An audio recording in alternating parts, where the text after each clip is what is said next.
हर हर महा अंदर नहीं हाथ अंदर नहीं बाहर यहाँ तक नहीं आना चाहिए। हार वहां से आइए इधर हाथ न दे। मर्यादा इसलिए कि इधर अंदर प्रवेश है। बहुत ही आनंद आ गया। भगवान का भजन कीर्तन संकीर्तन और भाद्र मास का ये शुक्ल पक्ष, ठीक है। कल गणेश चतुर्थी का महापर्व, कल गणेश चतुर्थी का महापर्व। ये योग कई वर्षों में मैंने कहीं पढ़ा हुआ था, बड़े लंबे वर्षों में बुधवार के दिन कल गणेश जी की प्रतिमा की स्थापना होगी। बड़ा योग है और बहुत बड़ा एक मुहूर्त भी है। भगवान गणेश जी की माने प्रतिष्ठापना कल होने जा रही है।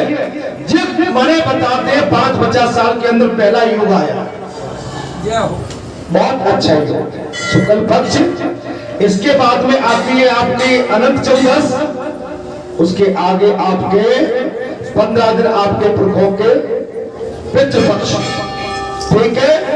उसके बाद नवरात्र का नवरात्र महाप्रारंभ होगा, ठीक 15 दिन के बाद, ठीक है।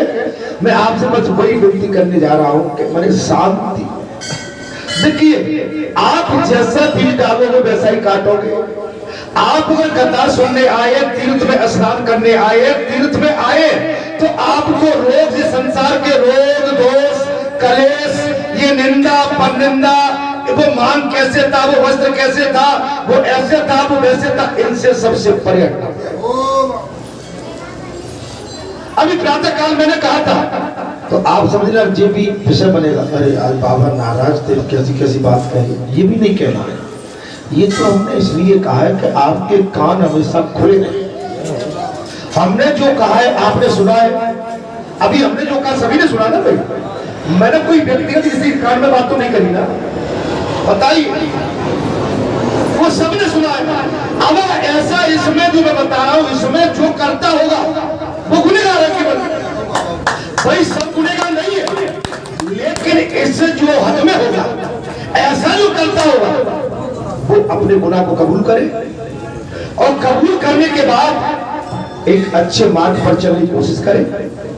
अगर हम जब पूजा करने के लिए आते हैं और छल कपट हम लिए घूम रहे हैं तो हमारी पूजा व्यर्थ है। हम कुदृष्टि लेके आए, बुरे आचरण लेके बैठे, केवल अपना स्वार्थ लेके बैठे कि हमारी सब कुछ ठीक रहे, बाकी जनता जाए बाहर में, बाकी संत महात्मा जो बेचारे यहाँ कुछ भी चढ़ाते हैं वो सब हम तो उसको लूट खाए। क्यों जी महाराज? नहीं ऐसा ठीक है क्या? तो क्या कराना चाहते हैं? क्या क्या सही है? अनुशासन, अनुशासन के विपरीत जो जाएगा, अनुशासन की बात को जो नहीं मानेगा, और अनुशासन एक ऐसी चीज है, भगवान का अनुशासन बड़ा कड़ा है। भगवान समय समय पर सचेत करता है, सावधान करता है, और हमारा मन मान जाता है कि हमने ये इसलिए, ये हमसे गलती हुई थी, इसके परिणाम हमारे सामने आ गए, लेकिन उसके पश्चात जी मंत्र है जी महाराज, ठोकर पे ठोकर खाता है।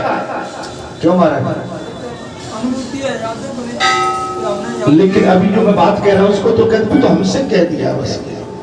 अच्छा चीज मान लो तुमसे कह दिया, अगर तुमने गलत किया है तो हम तो तुम्हारे आचरण को सुधारने के लिए करेगा।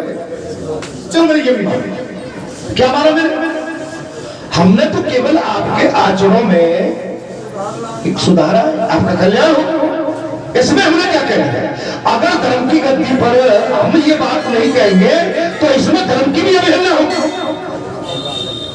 क्या भैया गोपाल कहूँ कि नहीं कहूँगा? नहीं गोपाल, वो तो बात आज उतर गई पूरी भाई। वो तो अच्छा मेरे को जो और समझाते कि तुम माइक पे मत बोला, तो तुम्हारे घर बोलने आऊँ, तुम्हारे कमरे में बोलने आऊँ, मैं किससे बोलने आऊँ? बताओ मैं कहाँ जाऊँ? कोने में कहूँ? पुण्य में तो हमारी बगल मुझ की माताएं होती है ना, तो बता दिए घुसर फुसर। जो हम मनुष्य है, जो एक पूरा मुझ देंगे वो तो चौड़े में बात करेंगे भाई।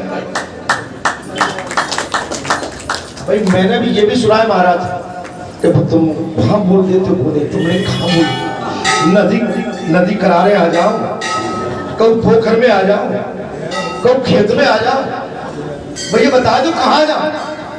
अरे मैं तो जा आता हूँ वही आता हूँ और बोलूंगा वहीं से जा बैठता हूँ। मुझे बता दो भाई महाराज, अगर एक जो है आपका प्राध्यापक गुरु, आप गुरु से कहोगे नहीं महाराज चार बात है बोल रहे तो हमारे घर में आ जाए, तो तुमको अच्छा लगेगा क्या? तुम ये कहोगे वहां तो बाने छोड़े यहाँ भी चलाया कुछ।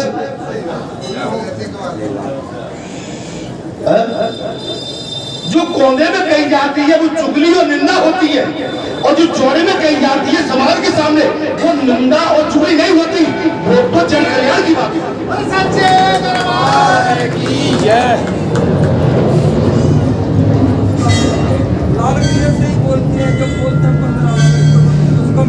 महत्व मैं किसी पर आक्षेप लगाना मुझे नहीं पता, लेकिन जो इस दायरे में आता हो वो सावधान हो जाओ, उसके कान। अच्छा मैंने एक चीज और बता दी कि हम में शरीर से या रहूं न रहूं, लेकिन मुझे मालूम है कि कौन की गोटी कहां चल रही है।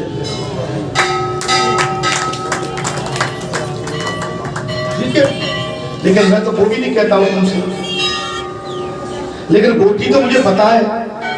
अरे भाई तुम भी अनाज खाते हो, पानी के गिलास पीते हो, वही अनाज तुम खाते वही मैं खाता हूं, लेकिन मैं धर्म को लेकर चल रहा हूं और ये धर्मात्मा मुझसे सब बता देता है कि कथा ये चल रही है।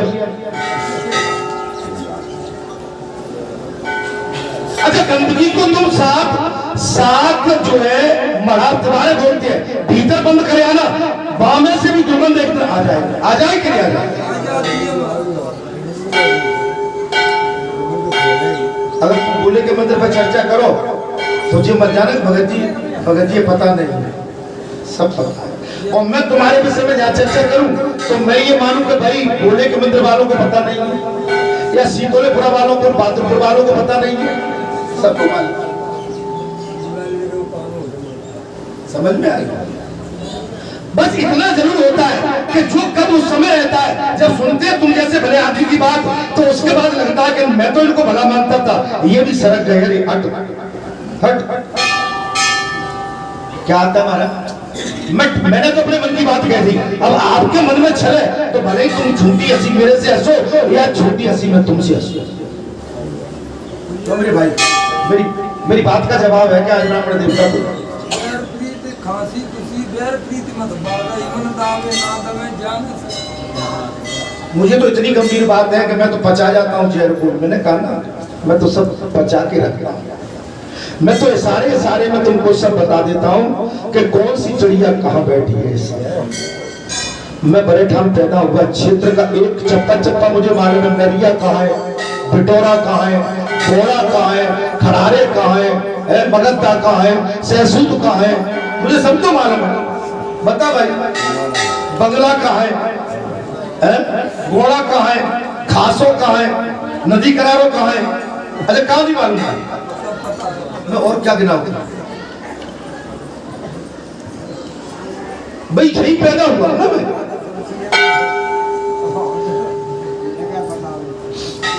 मिजाज किसका क्या है ये भी जानता हूं। तो मेरी विनती यही हाथ जोड़ के तुमसे, मैं किसी पे आक्षेप नहीं लगा, ये तो मैंने अपने आप पे नहीं है सब बात है। मैं आपसे कह रहा हूं वास्तव में आप पूजा करने आए, तो ये नहीं कि भाई वो तो हमसे कह दी थी हमें देख के, नहीं मैं किसी को देख के नहीं कहता। अब कथा क्या कह रही है महाराज? आप कथा देखिए, कथा ये कहती है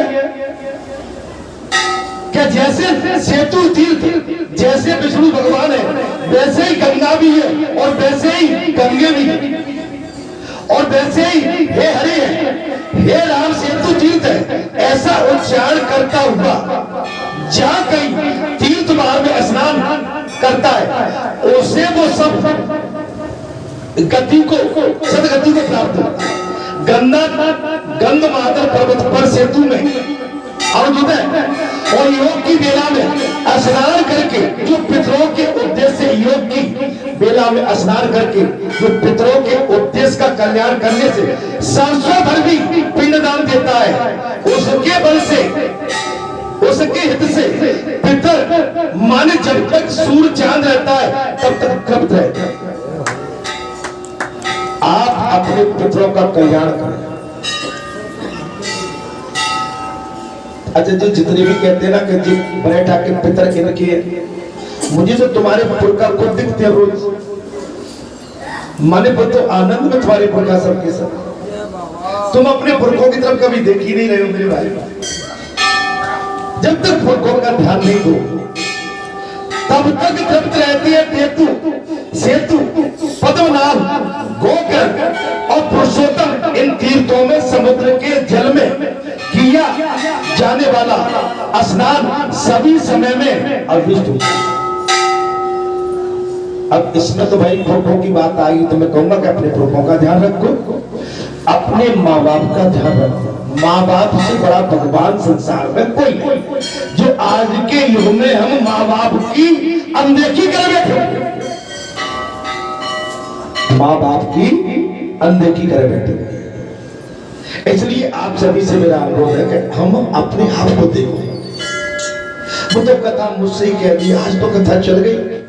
अभी आपने कल अभी उस दिन हमारे महाराज बोले, मेरी महाराज कहा कई सुदामा कुछ कही आपने, क्या कही थी महाराज? जब बताओ बात क्या है? एक बार कह रहे बोले न कि हाँ सुशीला की याद तो आगे से है ना। अब मैं दोबारा कही सो महाराज बोले कि वो आज तो कथा बस चल गई थी पे, तो मैंने कहा जी महाराज जो चुभ रही है सो मैंने तत्काल रोका वो पॉइंट।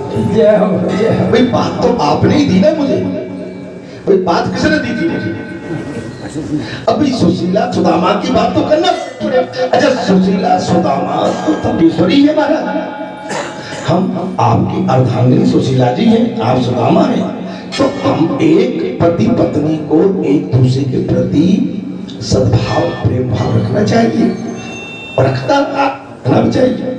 तो मेरा भाई तो आपसे कि वो तो कथा आप तो उसको अन्यथा मत लेना, लेकिन जीव क्या पकड़ लेता है वो तो आज मुझ पर जब बार बार जो प्रसन्न भी ऐसा मिल जाता है कभी कभी शुक्र मंगल शनिचर के दिन संतान की इच्छा रखने वाला मनुष्य सेतु तीर्थ के सिवाय और कहीं चार समुद्र में स्नान करे तो जिसकी पत्नी गर्भवती हो वो भी सेतु के सिवा अन्य स्थानों में समुद्र में स्नान न करे।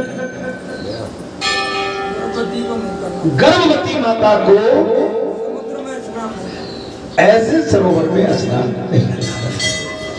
अगर कोई गर्भ से तो मैं इसलिए कहता हूँ कुछ मर्यादा है। अभी हम क्या कहते तीर्थ के लिए दौड़ लगा देते हैं, तीर्थ में चले जाते हैं। कभी कभी अन्यास हमारी माताओं को जैसे पूजा पाठ में गई या किसी 10 दिन के टूर पे पूजा पाठ में गई, अन्यास जो हमारी माताओं को जो कुदरत की देन है, अन्यास मासिक धर्म आ गया, अब बेचारी कहा जाएगी। तो उनके लिए मर्यादा है कि आप केवल उस स्थान में अंदर प्रवेश न करें। 3 दिन तक आप अपना उपवास रखें।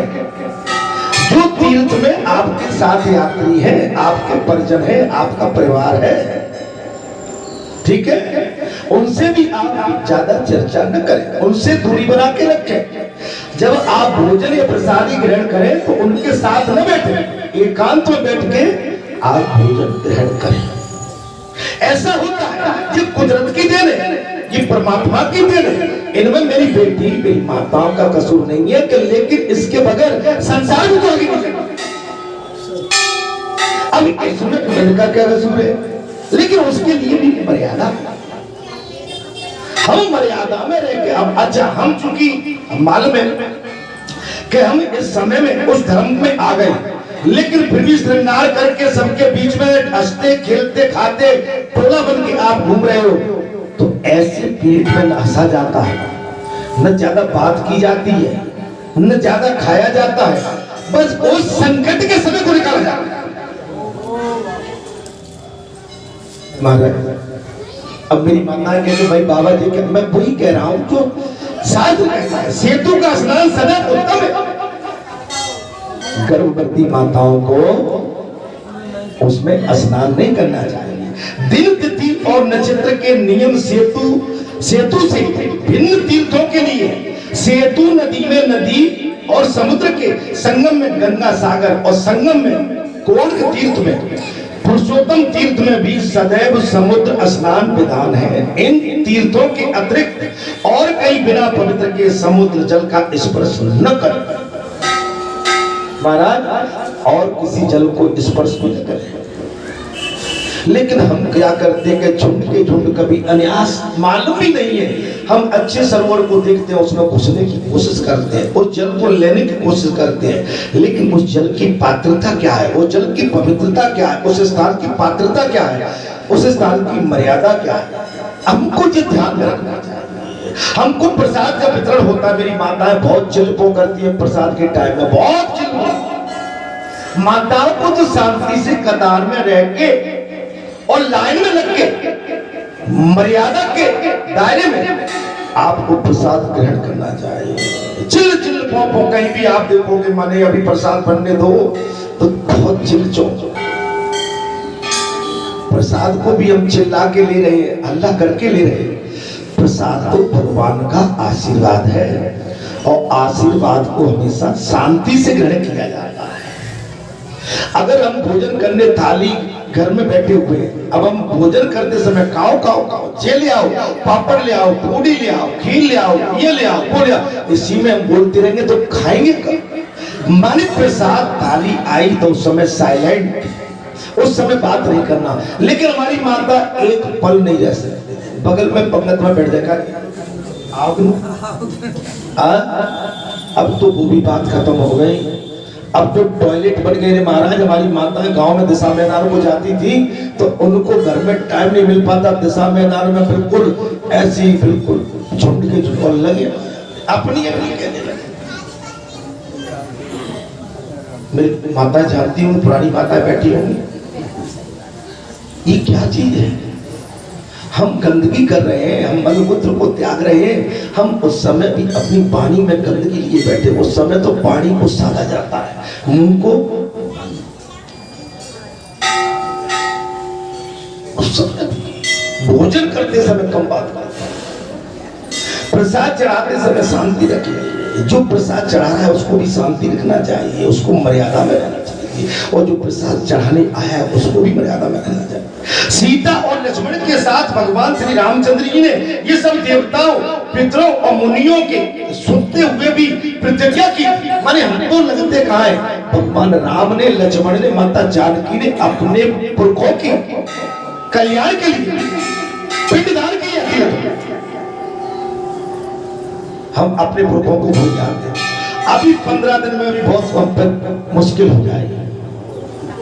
अभी आपके 3, 4, 5 पीढ़ी को तो जानते ही हैं, उनका दिन बढ़िया धूमधाम से 2 ब्राह्मण, 2, 5 कन्या, 2 ब्राह्मण, ज्यादा नहीं बनता है। आप नहीं करते, 1 ब्राह्मण गौ को निकाले, कागज निकालते थे, कागभूषण जी के लिए निकालते, बन जाए तो ब्राह्मण के लिए सीधा निकाल दो उसको। अब तो सीधे बंद कर दिए, नहीं पहले टाइम में जब आपको ध्यान हो तो 15 दिन लगातार सीधा निकालते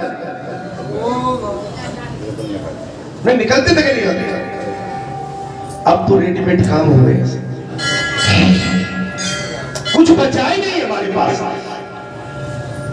अर्थात जो मनुष्य मेरे द्वारा निर्मित सेतु स्नान करेंगे, भगवान श्री राम कह रहे हैं, ये मेरे प्रसाद से फिर जन्म ग्रहण नहीं करेंगे।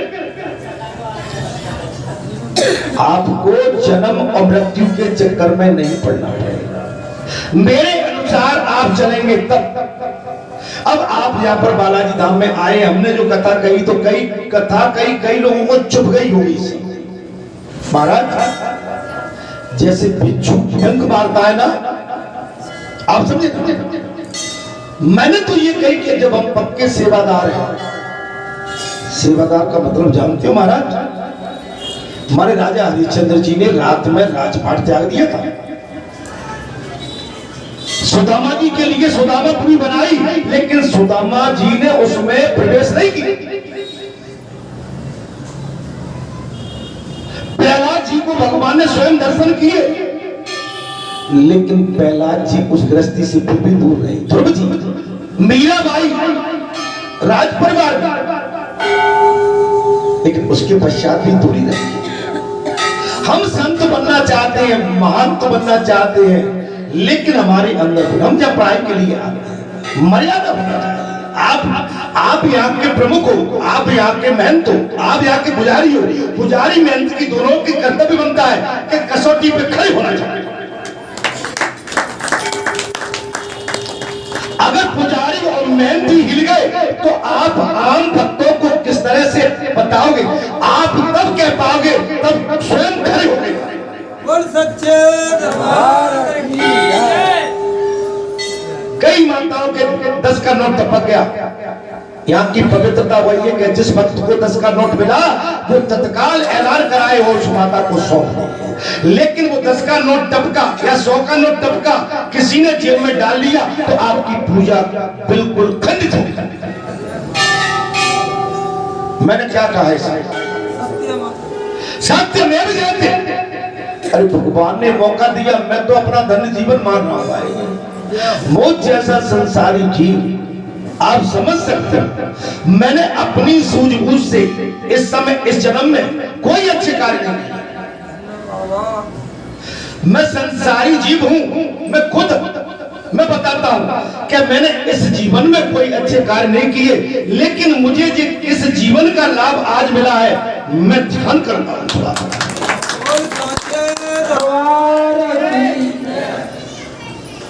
अगर मनुष्यों के मानवता इंसानियत नहीं रही तो मनुष्य और पशुओं में अंतर क्या है?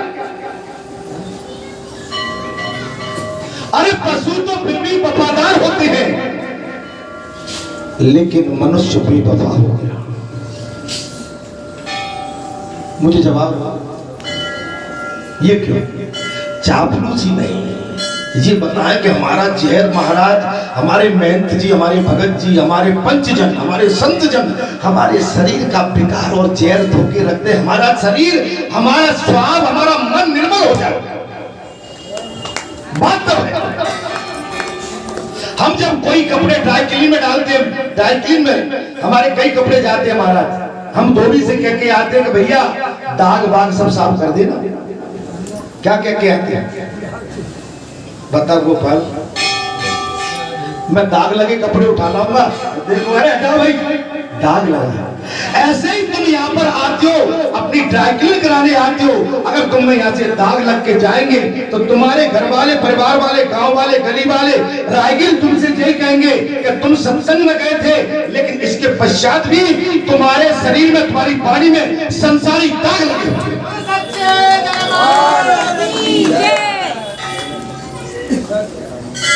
वो कौन था कथावाचक?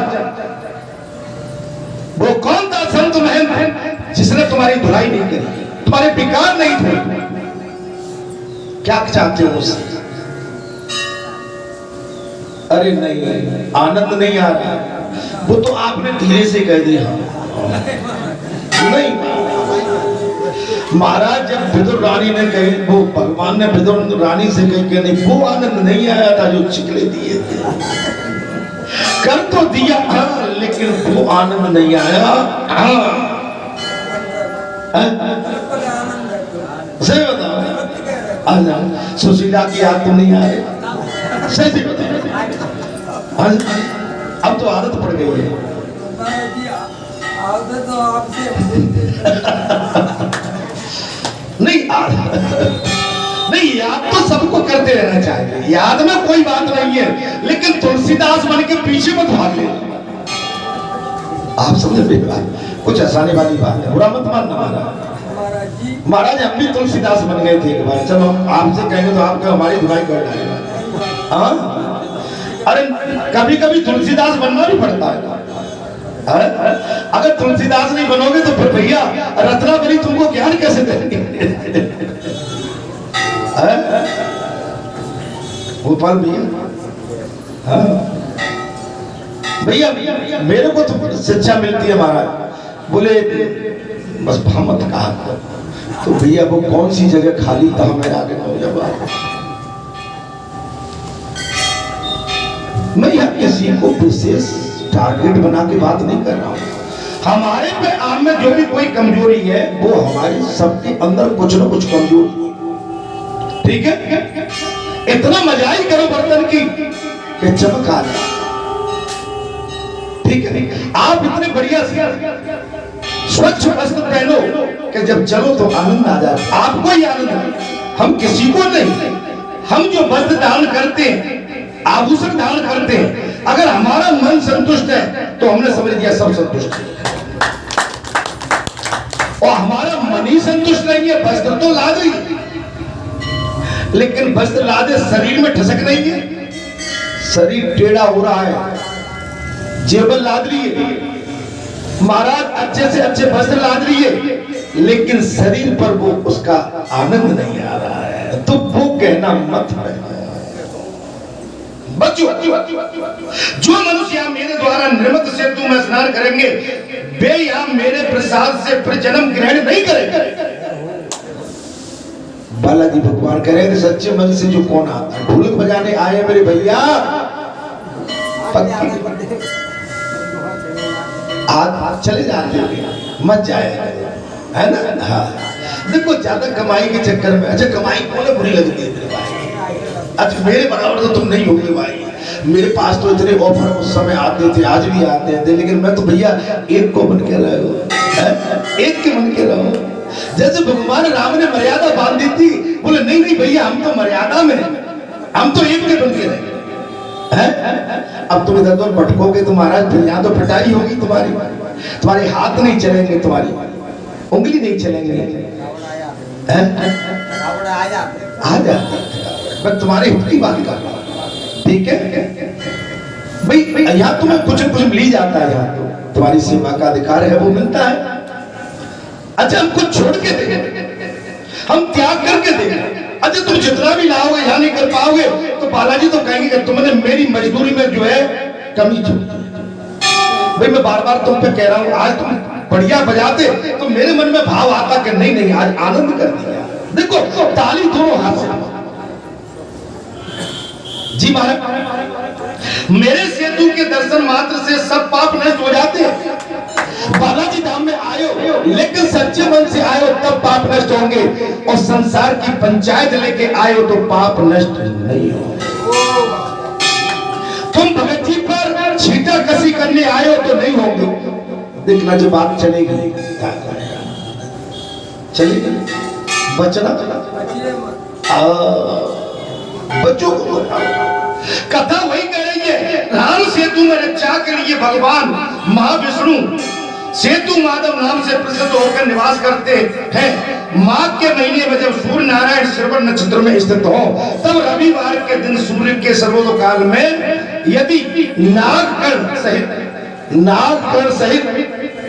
अमावस्या हो, साथ ही बैठ जा अभी बैठ जा, अमावस्या हो तो साथ ही व्यतीत पात योग भी हो, तो उस समय वो अर्धो योग पुण्यदायक माना जाता। आप दोबारा से सुनिए, अमावस्या हो साथ ही व्यतीत पात योग भी हो,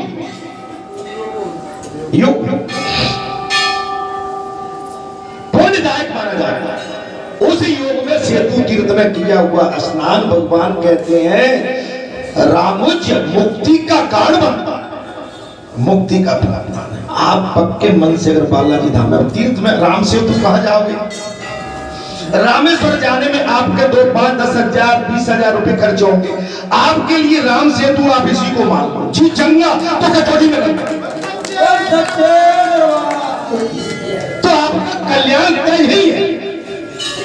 कब तब पक्के मन से आए और कुछ भ्रांति लेके आए, तर्क कुतर्क लेके आए और कथा में सेंध लगाने आए और कथा की मर्यादा को भंग करने आए, तो आपको कुछ भी प्राप्त नहीं होगा। अर्थात फिर तिथि वार नक्षत्र योग संक्रांति ये पांचों मिल जाए तब तो पुण्य के विषय में कहना ही। योग अगर मिल जाए तो फिर उस पुण्य का कहना क्या है।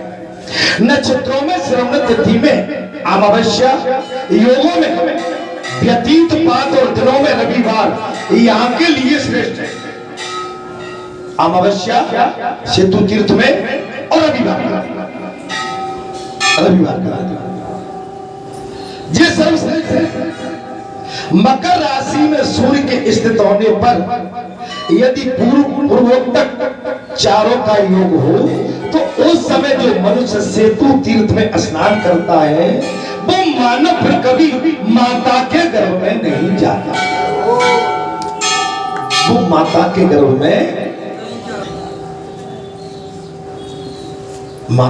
में कब जाता है? बार बार तब संसार की व्याधाओं में फंसा रहता है। इसलिए संसार तो एक जो है मकर जाल है। इस संसार के मकर जाल से बचने के लिए हमको किसी महापुरुष की शरण में जाना पड़ेगा, किसी संत की शरण में जाना पड़ेगा, किसी देवालय की शरण में जाना पड़ेगा, किसी इष्ट के शरण में जाना पड़ेगा, अपने सदगुरु की शरण में जाना पड़ेगा।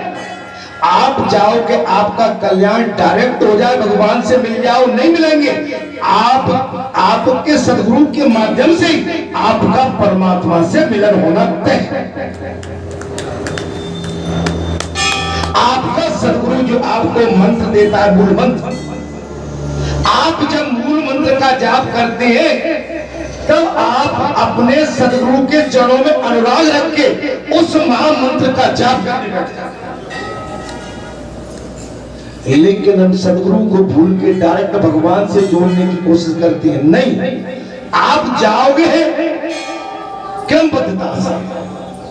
गुरु का जो महामंत्र है, आप अपने गुरु के महामंत्र का जाप करते हुए, उनके चरणों में ध्यान देते हुए उसका जितना जाप करोगे तो वो गुरु के चरणों में आपका जो प्रेम उमड़ेगा और गुरु का जो आपके प्रति आशीर्वाद उमड़ेगा, आशीर्वाद के लिए जब गुरु हाथ उठाएंगे तो वो आपका सीधा क्रम भगवान में लग जाएगा। डायरेक्ट आप यहां चाहोगे बालाजी से आप डायरेक्ट मिलने, असंभव। आपको यहाँ के जो भी प्रमुख हैं, जो बालाजी ने उनको प्रेरणा दे रखी है, आपको उनके माध्यम से, उनकी प्रेरणा के माध्यम से ही आपको मार्गदर्शन होगा, तब उनके चरणों का अनुराग होगा। अब तो भूल गए भाई। बोले भगत जी आते नहीं है, पुजारी जी से पूछ लिया, मंत्र कहते कर दो, मैं किसी पे आक्षेप नहीं लगाना, जल की चिट्ठा दे दो, नहीं जी, अमर्यादित है। ताबीज भरते हैं, अमर्यादित है। ताबीज जब तक वो संत है, वो भगत है, वो प्रमुख है, जब तक उसका उसमें भाव नहीं जुड़ जाएगा, जब तक वो ताबीज की फलानुति आपको नहीं हो सकती। क्या कह रहा हूं मैं? आप समझ रहे मेरी बात? फिर तो आप इस स्थान की मर्यादा के विपरीत जा रहे हो। आप फिर तो अपनी जय जयकार में जा रहे हो, आप अमर्यादित होके जा रहे हो। आपको केवल ढोलक बजाने का काम दिया है, ताबीज बनने का काम और भभूति बनने का काम और जल फेंकने का काम नहीं दिया है। ये तो केवल जब जो प्रेरित है वो आपको इसके लिए आज्ञा देता है, तब बात। मैं कुछ कह रहा हूं तो मुझे कुछ तो बोलो। डायरेक्ट नहीं जा सकते हम। यहाँ के भगत जी तुम्हारे यहाँ के भगत है, मेहनत है, जो भी है, लेकिन ये अभिमान न करें। इनके अंदर किसी तरह का अभिमान नहीं आना चाहिए कि मैं भगत हो गया हूँ, संत हो गया हूँ, बालाजी अब कहीं नहीं लगते, अब तो मैं ही प्रमुख हो गया हूँ। तो ये इसमें भी तुम्हारा भगत फंस जाएगा। कब? तब तो जब तक तुम्हारा भगत बालाजी से आदेश नहीं मिलेगा तब तक उसका फलाभूति या फल प्राप्त नहीं हो सकता। मैं ठीक बोल रहा हूँ क्या? मर्यादा, मैं क्या बोला? कुछ तो बोलो। लेकिन यहां पर मैं देख रहा हूं कुछ भी है वही नहीं होना चाहिए। उसकी आड़ में अगर हमको कोई विशेष उपहार भी मिलता है तो समझ लो वो भी पाप की भागीदार है। कैसे हमारा? अब मैं या भगत बना बैठा हूं, या लोग 21,000 भी चढ़ा गए, मुझ पर कपड़े भी चढ़ा गए, वस्त्र भी चढ़ा गए, और मैं लेके उनको यहां से भाग जाऊं, कहां जाऊं महाराज?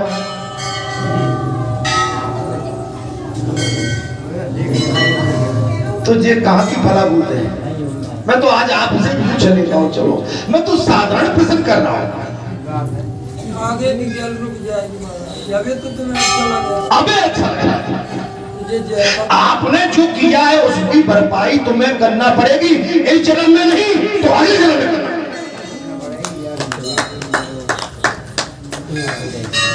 आपने जो चढ़ाया मैं इसको लेके चला जाऊं? नहीं, पाप मुझे लगेगा।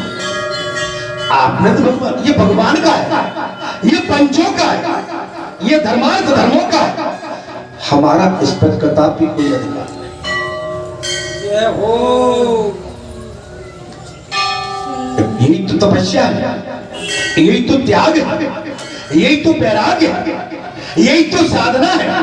अरे माला जपने से पूजा तो पूजा कभी नहीं कर। अच्छा, आपने कभी मेरे को पूजा करते देखा गया? बताओ। मैं चलो आज आपसे पूछ लेता हूं।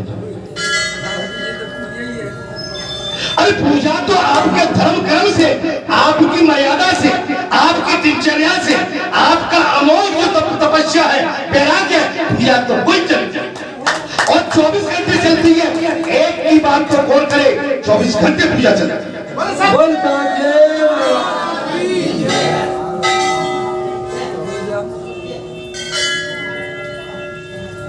मैं आज पूछ रहा हूं कि मैंने कुछ प्रश्न मैंने उठाए हैं, आप कहां तक सहमत हैं?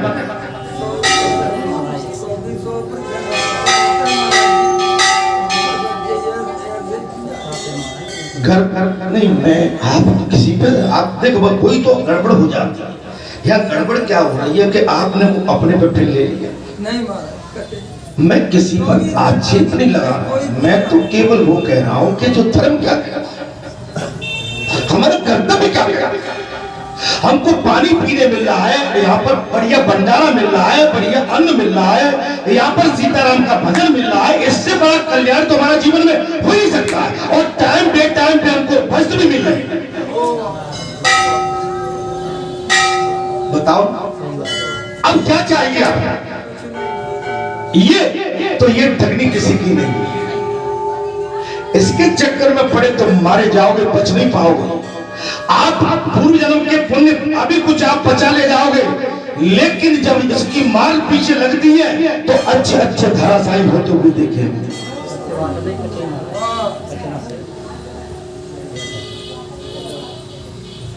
ऐसा कोई आपको संत किसी आश्रम में बताता होगा क्या? नहीं बताएगा, क्योंकि वो इसमें खड़े नहीं। सत्यमेव जयते। राजा हरिश्चंद्र ने मर्यादा बांधी थी, न कुछ सपने में ही राजपाट चला गया था। तो राजा हरिश्चंद्र की कथा गाथा आज तक गाई जाती है, मीराबाई की गाथा गाई जाती है, ध्रुव की गाथा गाई जाती है, महाराज तुकाराम संत की गाथा गाई जाती है, नरसिंह की गाथा गाई जाती है। कब? तब वो त्यागी बैरागी थे। तब आप अगर वो जेब भरोने होते तो उनकी गाथा नहीं गाई। क्या कह रहा हूं? धर्म हेतु अब करे गुसाई, मारा मोह व्याध की नाई। मैं मेरी सोगी वह प्यारा, ना तो कबन मोह कारण मारा। धर्म हेतु बतरे गुसाई, मारा मोह व्याध की नाई। मैं मेरी सोगी वह प्यारा, ना तो कबन मोह कारण। प्रश्न का उत्तर तो मिलता है। आपको धर्म के अवतारी है, भगवान नहीं बोले, लेकिन प्रभु आपने मेरा अन्यास पद क्यों कर दिया? तब भगवान ने कहा कि तूने जो कुकृत्य किया था, जो अधर्म किया था, इसके बाद भी तुम मुझसे फिर प्रसन्न करता है। महाराज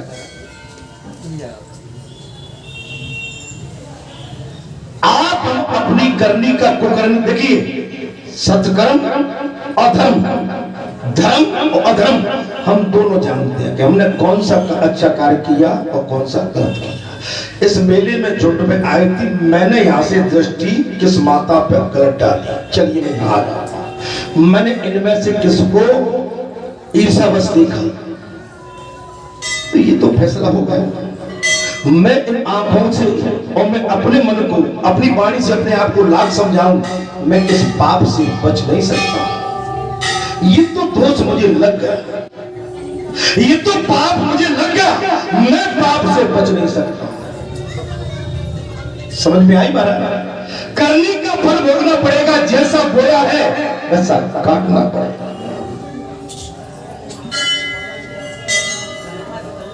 मैं कहीं भी रो, मैं पाप करके रो, मैं चोरी करके रो, मैं कपट करके रो, मैं गलती कुछ भी करके अब मैं जाके जमाने में रो और जमाने के आगे घड़ियाले का आंसू बहाऊं। महाराज अपने आप को बड़ा सिद्ध पुरुष साबित करने की कोशिश करूं, मेरी संसार में कोई नहीं सुनेगा। कौन सुनेगा? अरे तुम बिना नाथ सुने गो तो मेरी, तुम बिना नाथ सुने गो तो मेरी, तुम बिना नाथ सुने गो तो मेरी, तुम बिना नाथ सुने गो तो मेरी, तुम बिना नाथ सुने गो तो मेरी। संत सभा में लगाए जाओ फेरी, संत सभा में लगाए जाओ फेरी, भगत सभा में लगाए जाओ फेरी, भगत सभा में लगाए जाओ फेरी, पंच सभा में लगाए जाओ फेरी, पंच सभा में लगाए जाओ फेरी। तुम बिना नाथ सुने गो तो मेरी, तुम बिना नाथ सुने गो तो मेरी, तुम बिना नाथ सुने गो तो मेरी, तुम बिना नाथ सुने गो तो मेरी, तुम बिना नाथ सुने गो तो मेरी। आप अंदाज लगा लें, इस संसार में जब मार पड़ती है ना, जब कोई बीमारी होती है, जब हार्ट अटैक आता है, तो माता पिता पत्नी पुत्र समाज पूरा परिवार खिंच के आपके दाएं बाएं रहते हैं, लेकिन माई का लाल बचाने वाला वहां। अभी मैं उदाहरण देता हूं, लापता चैलेंज का राजू श्रीवास्तव जानते होंगे, आईसीयू में 15 दिन से बेहोश था, तो मालूम है महाकाल पर मृत्युंजय जाप, अभी 15 दिन बाद होश आया है। माने एम्स दिल्ली का बड़ा, पैसे की कमी नहीं, धन की कमी नहीं, धन अपार, लेकिन वहां पर दुआ काम दी भगवान की, जब भगवान के कानों में और भगवान की शरण में गए तो 15 दिन बाद अभी होश आया। आपका सब कुछ यही रखा रह जाएगा। आपसे मैं विरोध करूं, आपका विरोध करूं, आपका विरोध करूं, तो ये तुम में अपने अपने अपने पैर काटने की कोशिश स्वयं करना, अपने धर्म को उजाड़ने के लिए, बर्बादी के लिए मैं स्वयं खड़ा हो गया हूं। इसमें आपका क्या मेरी बात को पकड़ लिया। इसलिए भगवान ने बढ़िया सुंदर मानव शरीर दिया, इसको अनायास उजाड़ो मत। अब देखो तुम सो के आते तो चेहरा सुंदर दिखता, सो के आते ना पूरी नींद लेके जब आदमी आता है, सुनो चेहरा सुंदर दिखता है, चेहरे पर दमक रहती है। अब हम रुपया के चक्कर में चेहरा खिंचो खिंचा, मैं अपना ही बात, मैं रात भर नहीं सोया तो आप लगेगी कि आप तो भगत जी लोटे पेटे बैठे हुए, क्या कहोगे? जब मैं मुस्कुरा के बढ़िया से आपसे बातें कर रहा हूं तो आप कहोगे नहीं अच्छा लग रहा, नहीं सुंदर चेहरे को क्या तुम बर्बादी की ओर ले जाते हो? न कुछ लालच में अपना क्यों नाश कराते हो? अरे भरपूर नींद लो, आनंद में रहो। ये लक्ष्मी ठगनी किसी की नहीं है लल्ला। मैं तो लल्ला ऐसा था कि लक्ष्मी बहुत आई पर डरता था, नींद नहीं आती है भैया, ठीक भैया सोची कहते ये ठगनी किसी की नहीं, कम हो कम हो पर दिनचर्या जब यहाँ से वहां तक का खर्चा, वहां से यहाँ तक का, और कपड़े पहनने का काम चल जाए, और अंतिम यात्रा में तो तुम जैसे कई आ जाएंगे, सो नहीं तो नीले पीले हरे भगवा दौड़े पूरे पापड़ डारी दोगे तुम। अंतिम यात्रा में तो तुम जैसे कई आ गए। अब बताओ, भूरे सिंह के 2-2 मोड़े डॉक्टर है, पूरा परिवार सब है, लेकिन भूरा भैया कौ पतो ना कहां चले। भूरे भैया हमसे पहले बहुत लाड़ करते थे महाराज। क्या करते थे? भारी लाड़ करते। अब जी हमसे लाड़ ही नहीं करते भाई। अब हमारे महाराज को देखो, सुदामा जी को, अब द्वारका का पहुंच गए हैं, तो अब समझ महाराज जी, मैं आपसे सत्य कह रहा हूँ, एकांत में अनुभूति बहुत ज्यादा होती है महाराज जी। मैं दोनों बात हाथ उठा के कह कि जो आपकी जो शिक्षा है, और उसी में मैं एक कड़ी जोड़ रहा हूँ कि जी संसार के प्रति हम जी अपनी सांसें खो रहे हैं। करोड़ों रुपए में एक सांस नहीं मिलेगी। एक सांस, जो सांस हमने संसार में लगाए दी है महाराज जी, हम अनुभूति करें। हम चर्चा में हम कह देते हैं कि महाराज जी ने जी हमें स्वर्ण अवसर हुआ, बस इसे भगवान को भजन कर, इसको बिल्कुल धरोहर है, मणि है। ईश्वर ने आपके हाथ में मणि दे दी, और मणि के बाद में अब हम केवल छोटी मोटी काम में उलझ जाए। अच्छा, मणि बड़ी है क्या छोटी-छोटी हरकत बड़ी है?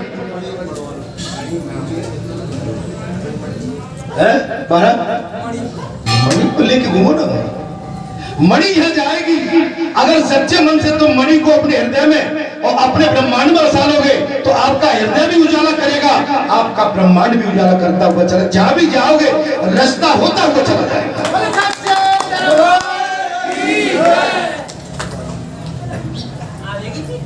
और छोटी हरकत में रहे मणि होके भी, तो तुम देखोगे वैसे ही जैसे रात को सोए नहीं है मेरे भैया। नहीं, अर्थात कथा में महाराज बात आती है, फिर 3 बार भी हटा दिए हमारे महाराज। जिस ब्राह्मण में सदाचार, तप, वेद, वेदांत श्रवण, शिव विष्णु आदि की पूजा तथा संपूर्ण प्रवचन की शक्ति हो, वो दान का उत्तम पात्र बताया गया। इतनी सामर्थ्य हो तो दान ले। अब और सुन लो, अब तो भगत जी पर आक्षेप नहीं लगाओगे। अब ये सुन लो भैया, कहाँ बात करोगे? अब मैं कहाँ बात करूं? चाहे मैं पलट दूं कि जो ब्राह्मण या भगत संत महात्मा जितना भी ले सकते ले लो। महाराज, जिस ब्राह्मण में सदाचार नहीं है, तप नहीं है, वेद वेदांत और श्रवण, शिव विष्णु आदि की पूजा और तथा संपूर्ण प्रवचनों का शक्ति और तथा त्याग बैराग करने की धारणा नहीं है, वो वरदान उत्तम पात्र बताया गया, अन्यथा इसको ग्रहण न करें। वो भी जब जजमान देवे तब। पात्रता कब है? इसमें से किसी ब्राह्मण को दान करना है। आप ब्राह्मण हो, संत हो, तो कौन? ये 5 पंच उठेंगे, वो देंगे तब। अगर वो संत पंच कोई अकेला चाहे कि मैं इसमें से लेके चला जाऊं, तो वो अधर्म है। कैसा है महाराज? कथा कह रही है, मैं करूं तो करूं क्या? मैं कहां चला जाऊं तुम बताओ? जब इसमें से आपको ये 5 पंच उठ के दान देंगे, नहीं आप इतने टाइम तक आपने साधना करी है, आप इतने टाइम तक आपने तपस्या की है, आपकी ये दक्षिणा बनती है। यदि सेतु तीर्थ में सुपात्र ब्राह्मण मिल जाए तो उसी को दान देना चाहिए। यदि सुपात्र, यदि शब्द लगाया है, किंतु कुपात्र न।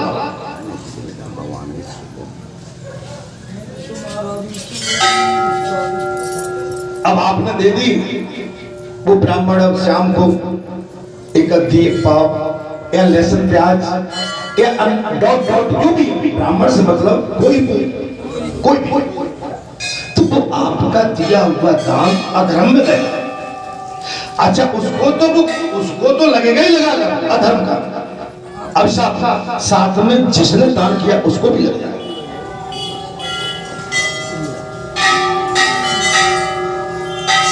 फल को चाहने वाला पुरुषों के लिए उचित है कि वे अधम पात्र के लिए दान न दें। अब तो साफ है, अधर्म को दान दें। अधर्मी को दान दोगे, आपको मालूम है कि मेरे आगे कथावाचक हम खुद बैठे हैं सब।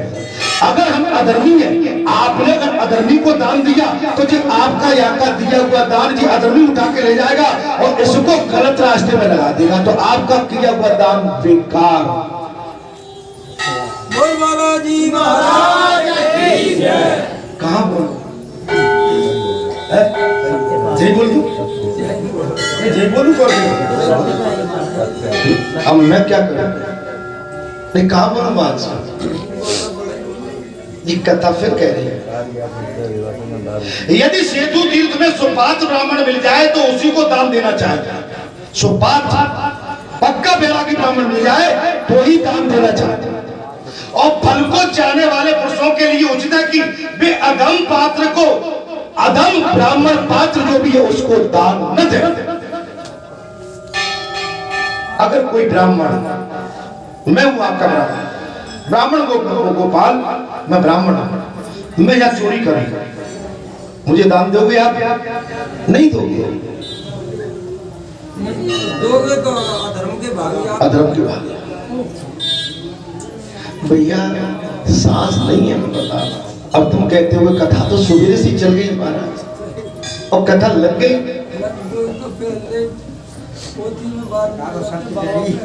इसलिए तो ढोलक वाले भैया कह रहा हूँ कि रात को मत जागे। रात को सोमवार को मत जा, बस केवल सोमवार की तो कह रहा हूँ, सोमवार की तो कह रहा हूँ, केवल सोमवार। घर का रोजगार को अपना कम चले जाते हैं, शनिवार को सुंदरकांड वगैरह। तो शनिवार को आवश्यकता भी नहीं रहती है तुम्हारी। सोमवार की रात में अगर सवेरे आके तुम हम जहाँ बैठेंगे ना, अब मैं तुम्हारे साथ 2.5 घंटे बैठा हूँ, तुम तो आराम से बैठे हो। देख इधर, तुम्हें बुरा लग रहा होगा, मैं तो ऐसे ही बैठा हूँ ना, तो मैं तो तुम्हारे साथ तुमको अच्छा देखना चाहता हूँ। सोमवार है ना? अब दांत से थोड़ी, दांत दिखाएगी थोड़ी कछु दौड़ यार, दांत मैं नहीं देख रहा हूँ, है ना? अच्छा, एक समय राजा दिलीप ने वशिष्ठ जी से पूछा, क्या पूछा महाराज? राजा दिलीप ने वशिष्ठ जी से पूछा, भैया ढोल बारे में, कि पुरोहित जी दान किसको देना चाहिए, ये यथार्थ रूप से बतलाइए।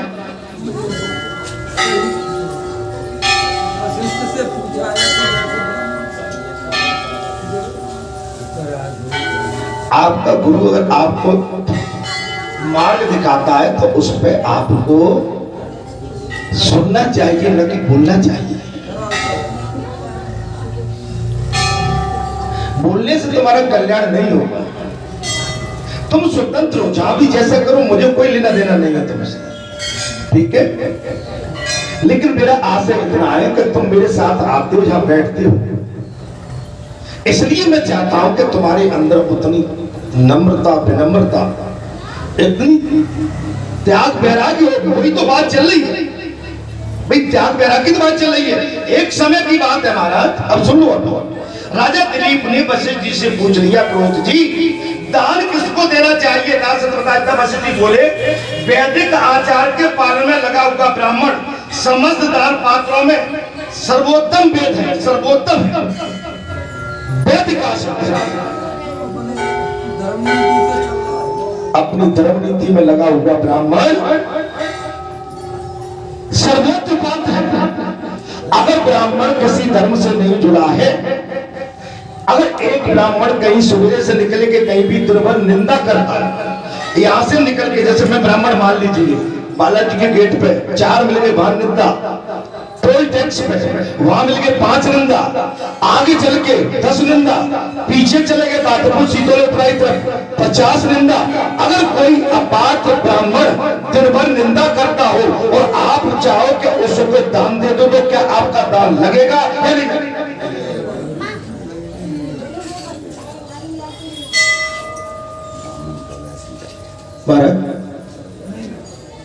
या कोई ब्राह्मण किसी महापुरुष की मरने की कामना करे,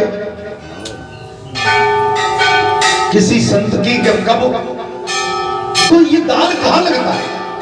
लगता क्या है? वेद पुराणों के मंत्र, शिव विष्णु आदि का पूजन, वर्ण श्रम धामों का अनुष्ठान, ये सब जिसमें सदा विद्वान होते हैं तथा जो दरिद्र और कुटुंबी हो वो दान का श्रेष्ठ पात्र कहलाता है। सुदामा जैसा ब्राह्मण कैसा होगा? सुदामा। वशिष्ठ जी बोले वेद पुराणों के मंत्र, शिव विष्णु आदि का पूजन, वर्ण श्रम धामों का अनुष्ठान, ये सब जिसमें सदा विद्वान हो, जो दरिद्र और कुटुंबी हो, दरिद्र हो माने परिवार उसका छीन हो। सुदामा की बात कैसा हो महाराज? उस पर कमी नहीं है कुछ, कमी, तब दान का श्रेष्ठ पात्र वो क्या? अब कोई भरा पूरा बिल्कुल झिका झिकाया, जैसे मेरा नौता तुमने किया और मैं तो बिल्कुल पेट मेरा भरा हुआ। अच्छा, किसी का पेट बड़ा होने से वो बड़ा नहीं होता है, कोई गोरा होने से बड़ा नहीं होता है, कोई सुंदर होने से बड़ा नहीं होता है, ठीक है? अब कहने को भाई मेरा पेट बड़ा है तो मैं माने इस समय तंदुरुस्त हूं, मैं सबसे। पेट तो केवल कुपच जिनको होती है, जिनको कुपच अपच होती है, पेट उनका बाहर चला जाता है।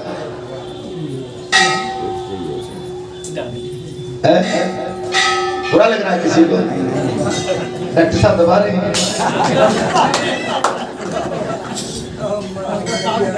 अब मैं क्या कर सकता हूं? नहीं, मैं डॉक्टर साहब के लिए नहीं कह रहा। जैसे कोई समझता है कि मैं मोटा हो गया बहुत, अच्छा तुम मोटे हो गए तो न तो तुम उठ पा रहे हो न बैठ पा रहे हो। अब आप ऐसे ऐसे बैठ सकते हो 3-4 बार, ऐसे करके बैठ उठ सकते हो 3-4 बार, 5 बार, नहीं दिक्कत जा रही है, ठीक है?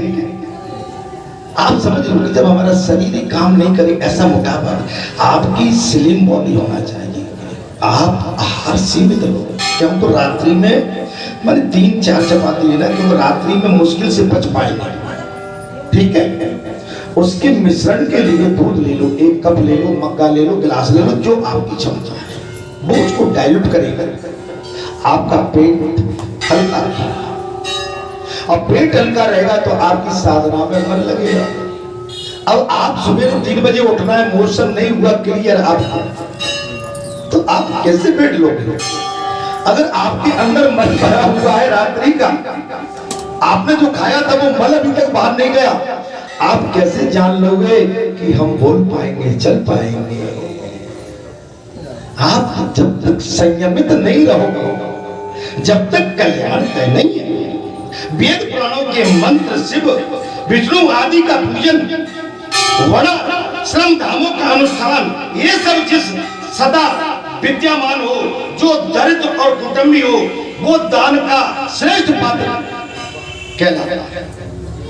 ब्राह्मण गरीब हो, सुदामा की तरह वो पूजा अर्चना करता हो, सदा सत्कर्म में जुड़ा हो, निंदा परनिंदा से परे हो, पंचायती वातावरण से दूर हो। इस बात को सुन,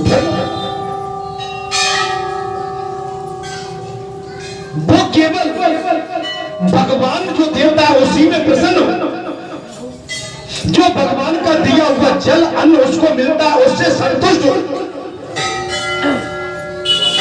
और जो परमात्मा उसको जहां से स्रोत है उस पर पूर्णतः आश्रित और उस पर विश्वास हो, वो उस दिए हुए दान को अपना न समझ बैठे, अपना अधिकार न समझ बैठे, अपना अधिकार न समझ बैठे।